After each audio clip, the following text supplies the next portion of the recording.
And that's why having the water feasibility letter right up front, we thought was important. And as Greg said, on a smaller piece, someone may jump and say, I'm going to invest the first 2 steps all at once.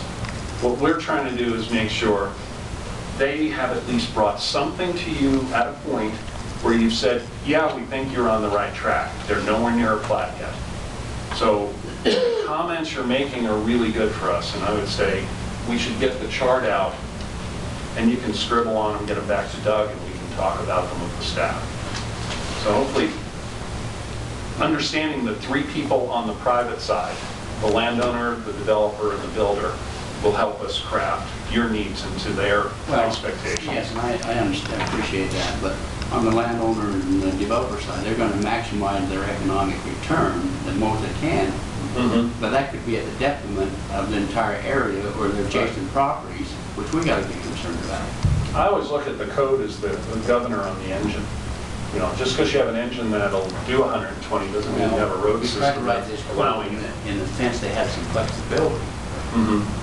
And as a community, you want them to get the highest and best value on the most successful project that you feel is acceptable. And I think that you feel is acceptable is important. Interfere with the adjacent properties or the general area as a whole. That's right. That's right. So, you're back on. Okay. No, we appreciate your comments. We'll put our heads together with staff and we'll figure that out.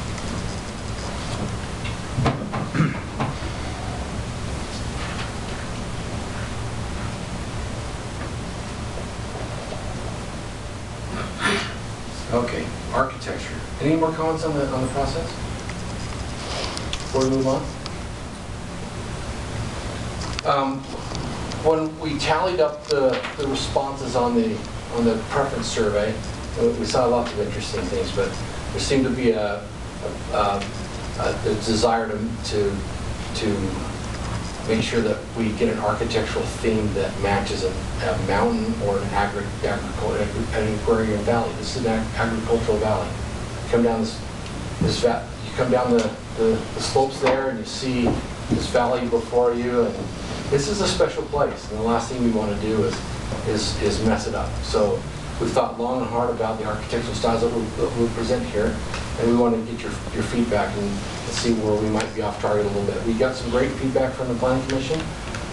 They felt like we might be a little bit too heavy on the Park City aesthetic, a little too heavy on the timber. So when we look at these, we've incorporated a few more styles that are more farm, more traditional to this valley. So as we go through this, we'll talk about that. There's two very important components of architecture. We can talk about materials only, but equally important is the composition. So included in our standards are going to be rules about how materials should be applied to facades, to buildings.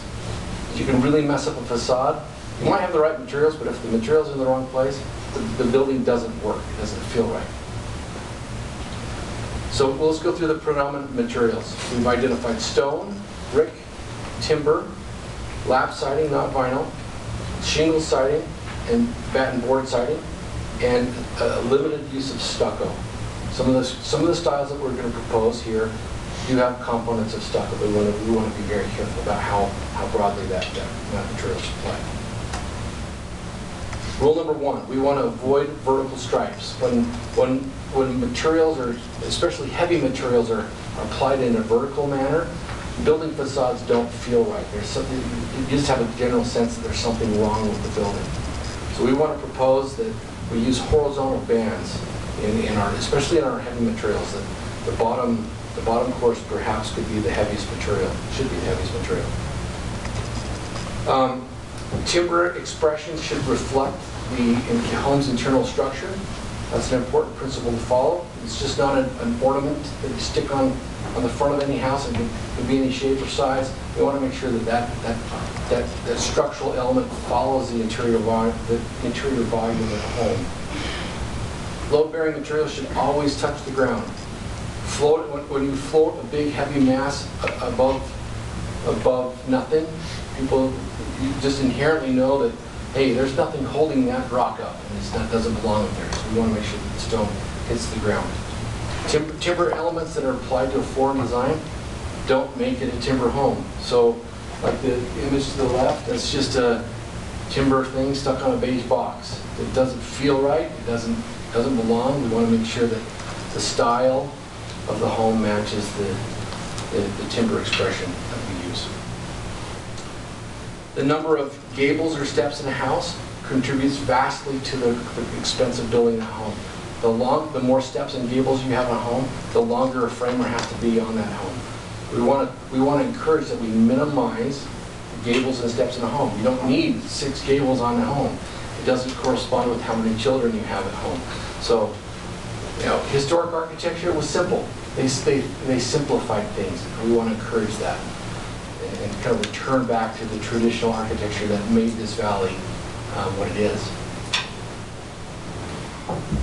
We want to minimize the prominence of a front-loaded garage. You can see that these garage doors are both front and center, but they've thought a lot about the massing and importance of the front entry. We want to avoid hiding our entries behind and not. The last thing you want to do as a visitor is drive up to a house and not know where to go in. Vertically proportional. When you orient windows vertically, homes feel better. We took steps backwards in the 60s and 70s, and we were trying to repent from our sins, so we're proposing vertical windows. Also, we want to encourage avoiding double height entrances. Homes that have large volumes, or buildings that have large volumes that extend beyond that first course, it just feels like there's something wrong. You can tell on the image on the right-hand side that doesn't quite feel right. Those are the basics of the rules that will be folded into our architectural standards. Now we're going to run through a series of images here.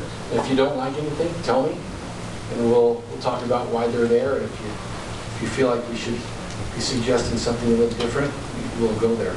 This is a stone and lap siding home with some timber expressions.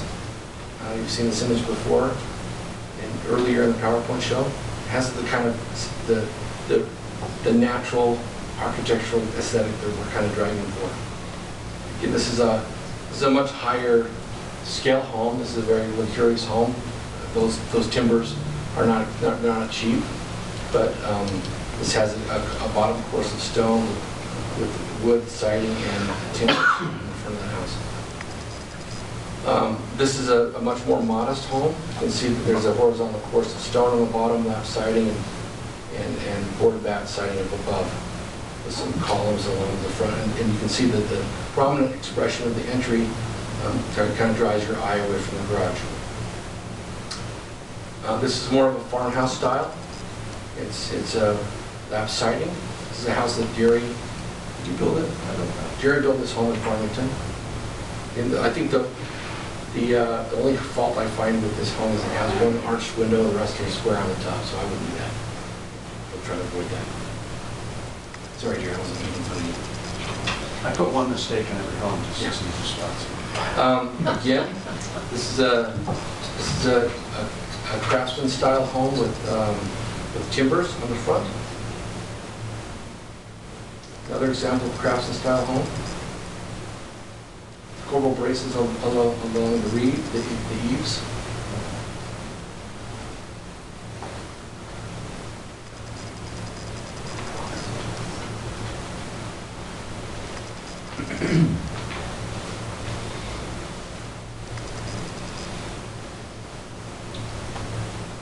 A more modern expression of the same material palette.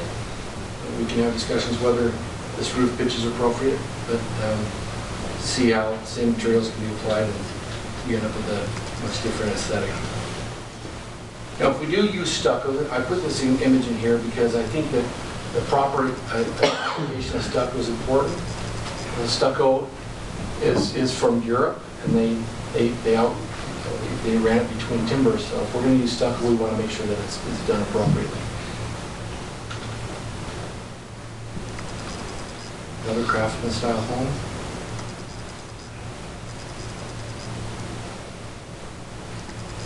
You know, these have, you indicated not so many arches, and these, the last two, Right. pretty minimal. many arches. Pretty minimal.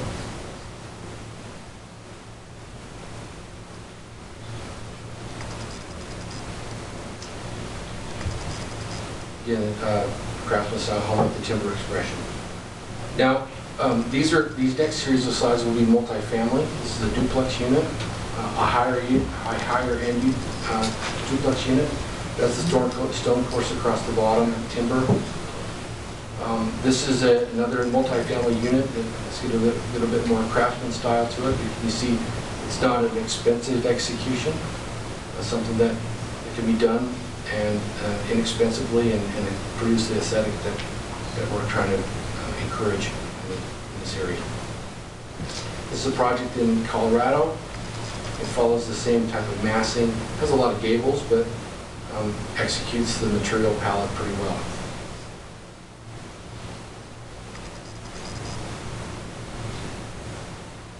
This is an example from Park City. And then, of course, you can spend a lot of money and do a lot of timbers and incorporate the rock and stone and lap siding. The materials for the non-residential are a little bit different. There's stone, brick, timber, like the residential uses. Lap siding is also consistent. We're suggesting metal panels and concrete with some board and bat siding. In either case, we won't allow that vinyl siding to be applied. This is a really nice residential development that Jerry and I visited. Sorry, commercial development Jerry and I visited in Bend, Oregon. And every picture that we're going to show you here is from the same development. It's very, very diverse within the same development. They used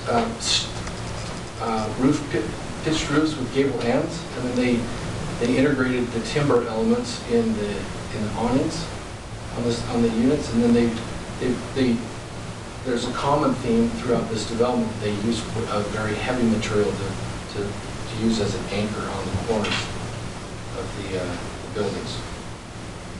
This is just down the way. This is predominant concrete. They've got roof pitched roof with some articulated dormers. They incorporate the timber elements, and they have also integrated vertically oriented windows on the upper story. Again, it's just right around the corner. It's a brick building. It's a very simple building with some metal awnings.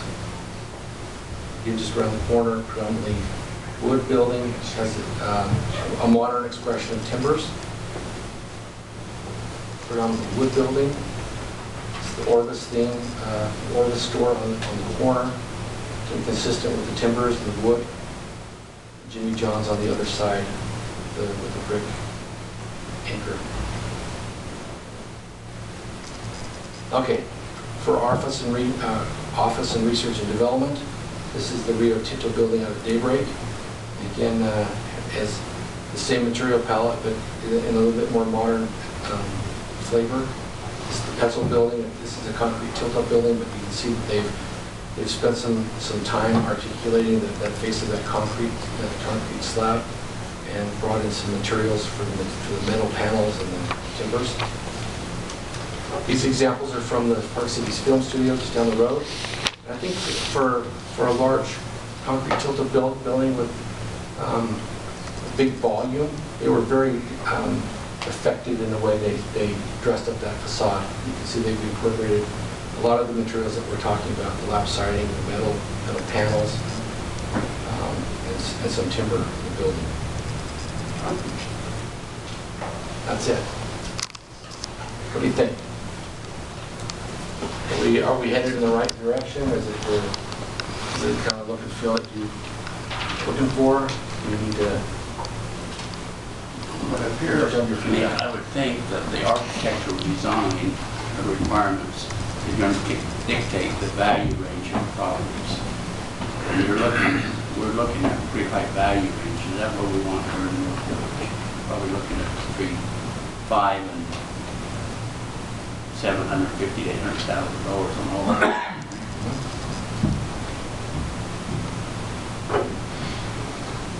That was one of my comments to the Planning Commission, that the examples that we're showing here may not reflect the values that we're looking at. I think what we're looking more for is comments on the theme and the the elements, stone, the exposed timber, that type of thing. We're heading down the right path on those, the architecture. To say that we're going to be getting buildings like we have in 2 in Deercrest up there, I don't think it's. Well, that's what the architecture kind of infers. Yeah.